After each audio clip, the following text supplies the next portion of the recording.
بسم اللہ الرحمن الرحیم۔ اللہ کے نام سے شروع جو نہایت مہربان ہمیشہ رحم فرمانے والا ہے۔ وَآمِنُوا بِمَا أَنزَلْتُ مُصَدِّقًا لِمَا مَعَكُمْ وَلَا تَكُونُوا أَوَّلَ كَافِرٍ بِهِ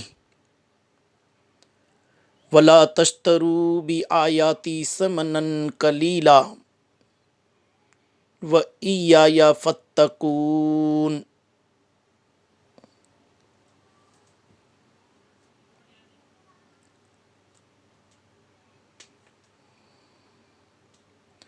اور اس کتاب پر ایمان لاؤ جو میں نے اپنے رسول محمد صلی اللہ علیہ وسلم پر اتاری ہے، حالانکہ یہ اس کی اصلاً تصدیق کرتی ہے جو تمہارے پاس ہے، اور تم ہی سب سے پہلے اس کے منکر نہ بنو، اور میری آیتوں کو دنیا کی تھوڑی سی قیمت پر فروخت نہ کرو، اور مجھ ہی سے ڈرتے رہو۔